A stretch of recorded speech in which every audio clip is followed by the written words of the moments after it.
Halo teman-teman sekalian, selamat berjumpa kembali dengan saya, Eri, mahasiswa MM UKI.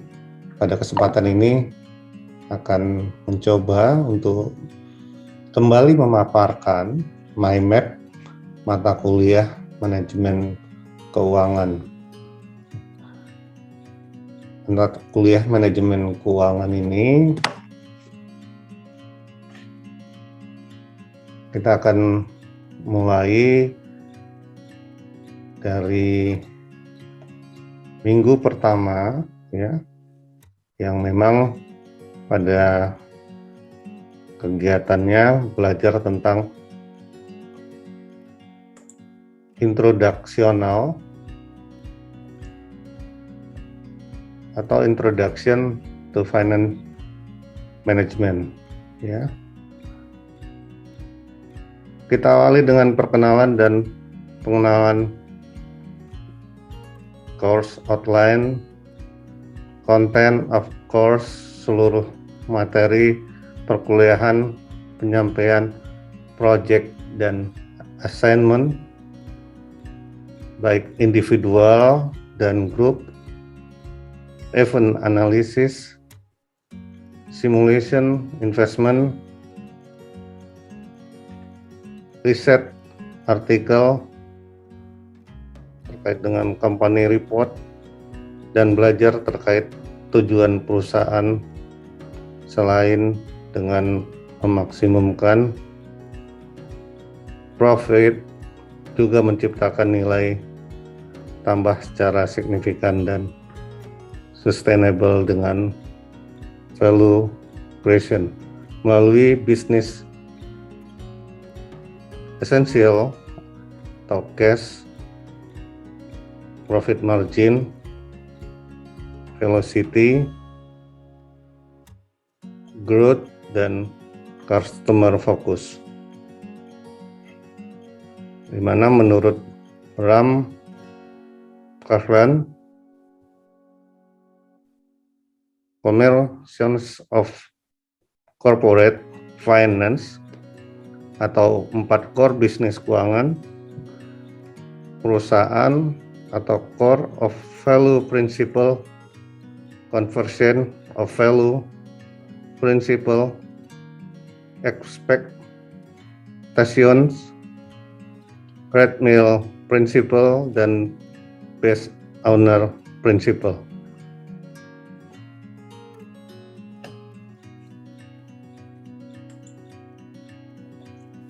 Di minggu kedua,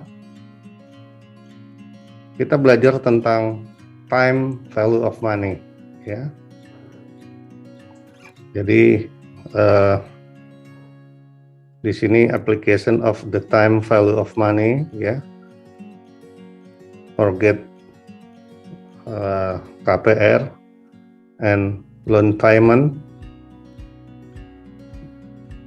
life insurance, personal financing planning, time deposit. Ada hal-hal lain, ya, saya kira perlu juga disampaikan di sini bahwa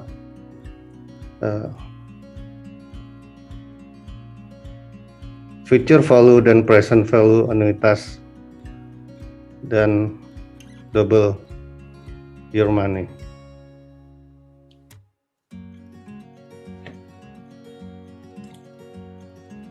Pada minggu ketiga, belajar terkait capital budgeting, dan ini juga kita belajar tentang planning process for investment in long term asset, capital budgeting concept, capital budgeting method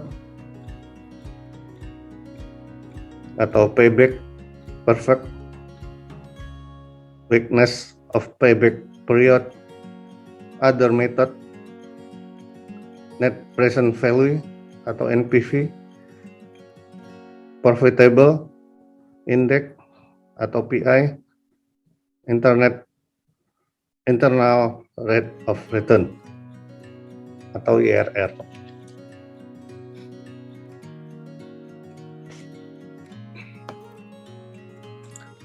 Di minggu keempat,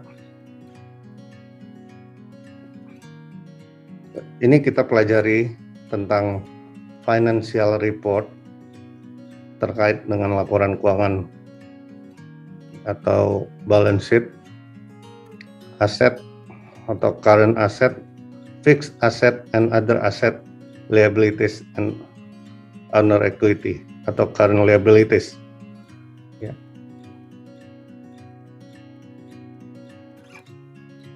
Teman-teman sekalian,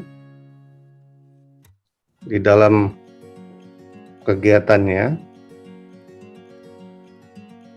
kita juga mempelajari terkait dengan income statement atau sales gross profit, operating income, earning before tax ya, or EBT, and earning after tax atau EAT, dan statement of cash flow ya, operating activities, investment activities, dan financial activities.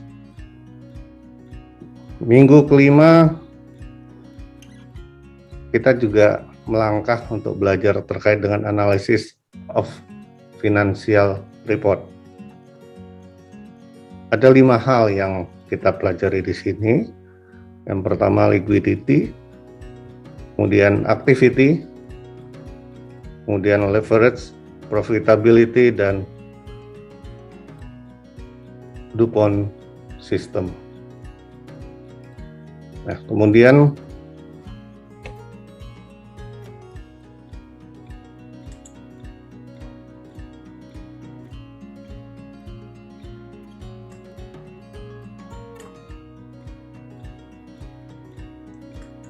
minggu ke-6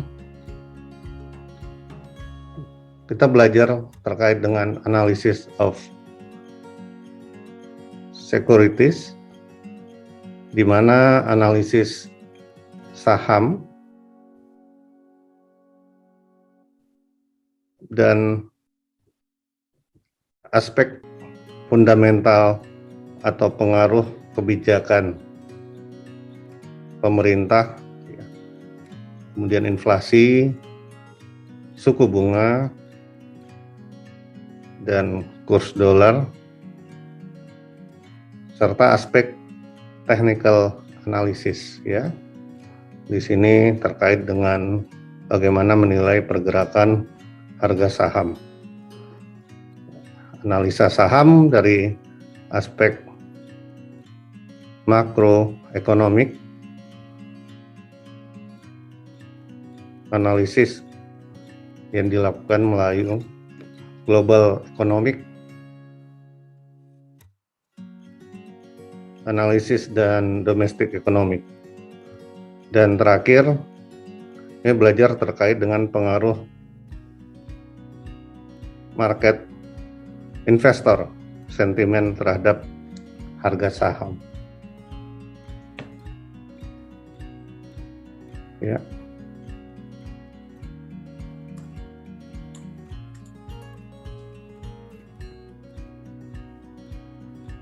Minggu ke-7 ya, kita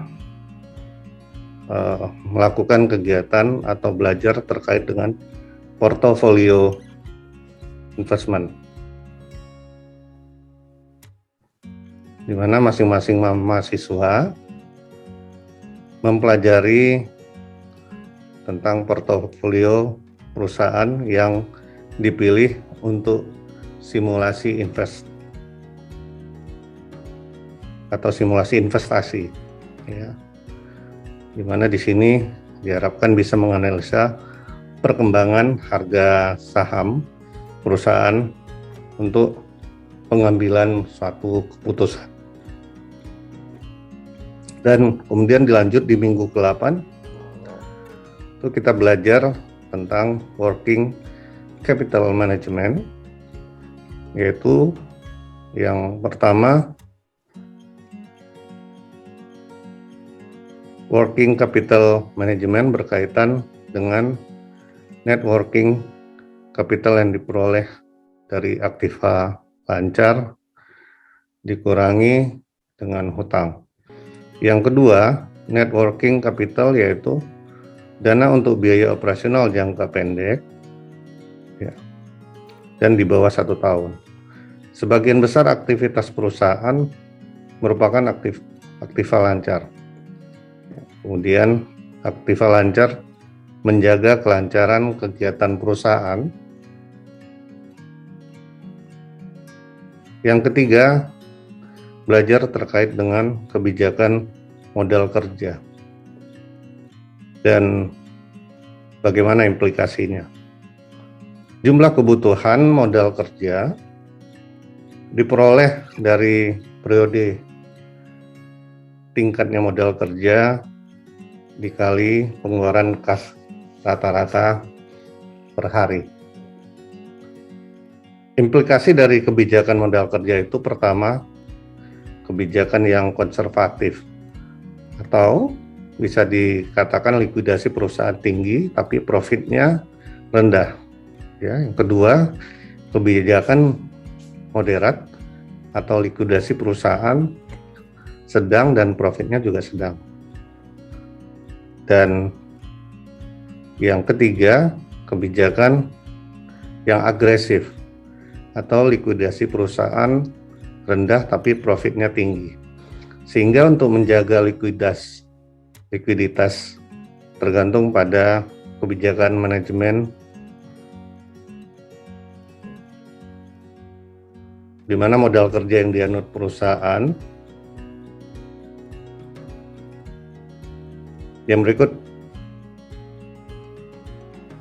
kami belajar terkait dengan hedging approach, ya, di mana yang dimaksud dengan hedging approach adalah bagaimana mencocokkan umur ekonomis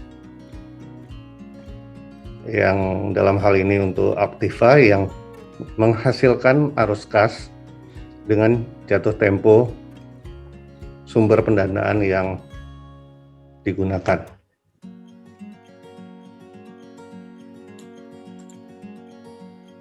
Minggu ke-9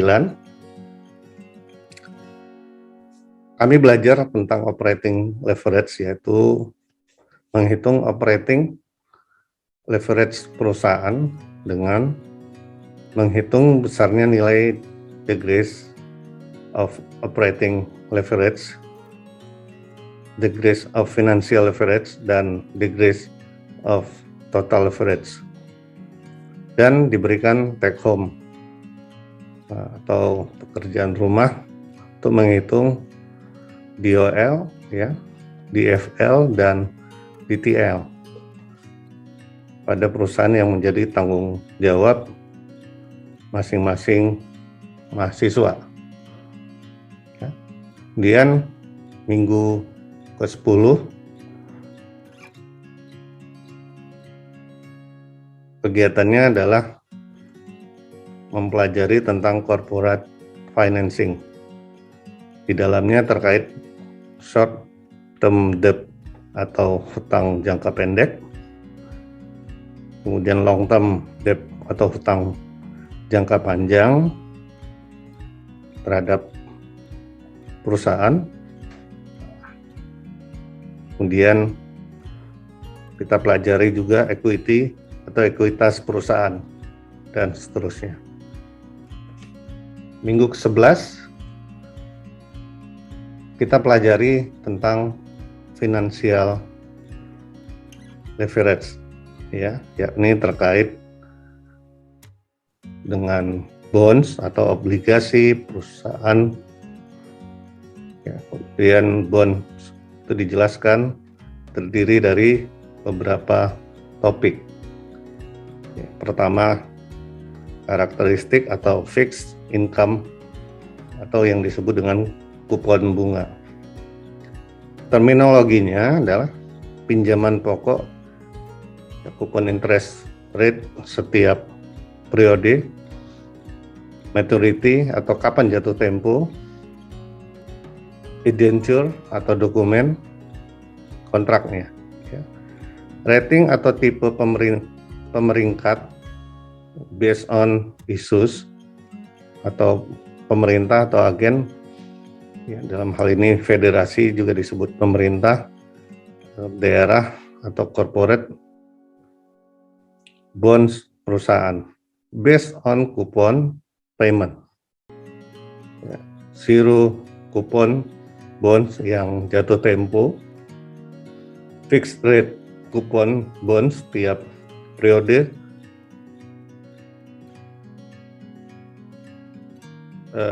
dan floating coupon bonds atau kupon bervariasi, naik turunnya bunga reverse.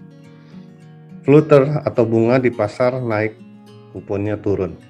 Inflation index bonds atau kejadian inflasi. Valuation duration dan aktif versus pasif manajemen.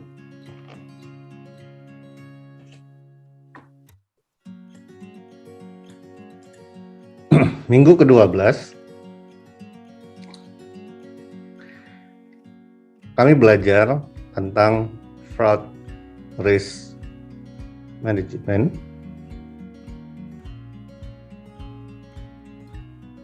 Yang dipelajari adalah terkait dengan isu keuangan dalam perusahaan, yaitu ada beberapa hal yang dipelajari. Pertama, occupational fraud and abuse, ya, abuse atau penipuan dan penyalahgunaan pekerjaan. Kedua, fraud triangle atau segitiga kecurangan. Ya, dalam hal ini perceived opportunity, perceive, presume, rationalization. Ya. Yang ketiga, ada 4 tipe insentif perusahaan mengatasi fraud. Ya, kita ketahui bahwa secara psikal, ya, kemudian monetary, sosial, moral, dan terakhir diberikan take home group, ya, atau pekerjaan rumah untuk grup. Di sini kita diberikan kasus di dalam satu episode film, ya, untuk other people's, saya kira terkait dengan saham. Dan tentu di sini kita harus menemukan isu keuangan dan kecurangan yang terjadi dalam perusahaan, di mana kasus yang kita coba ulik, ya, ada di dalam film tersebut.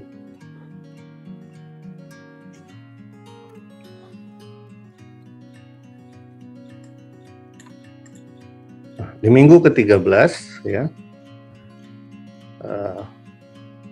dan 14, saya kira saya menjelaskan dulu di 13. Ya, kita belajar terkait dengan corporate resourcing, ya.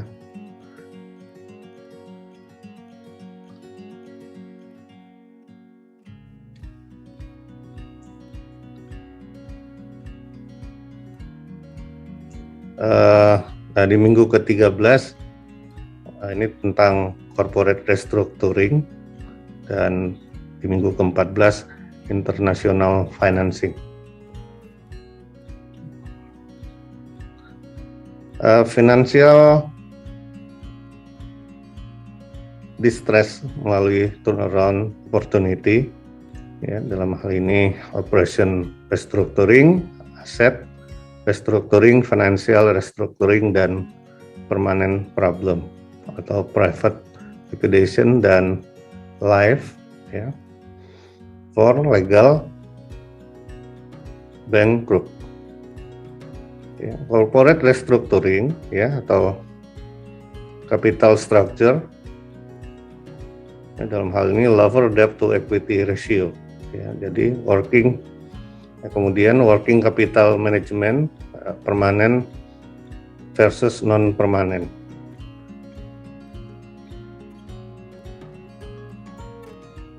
Current asset choice of working capital financing.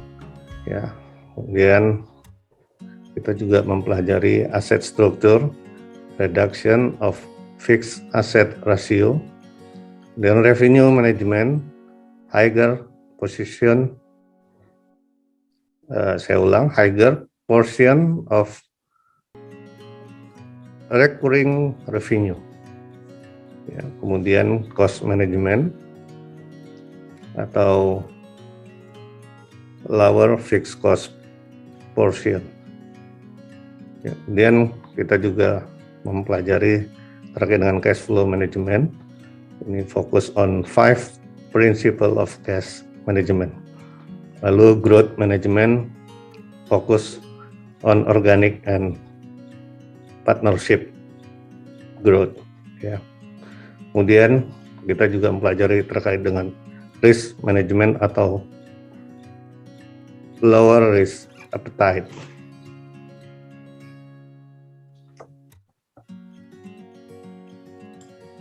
Nah, demikian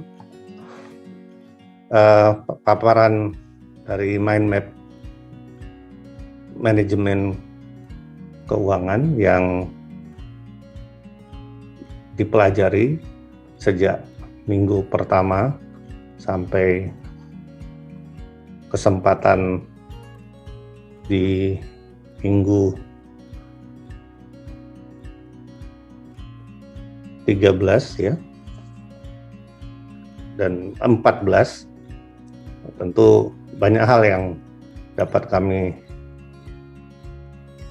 terima dari Prof. Roy Sembel dan Ibu Ganda, dan tentu ini menambah khasanah pengetahuan yang kami dapatkan. Mudah-mudahan ini bisa berguna. Terima kasih. Selalu sehat untuk kita semua. Salam sehat selalu. Sekian dan terima kasih.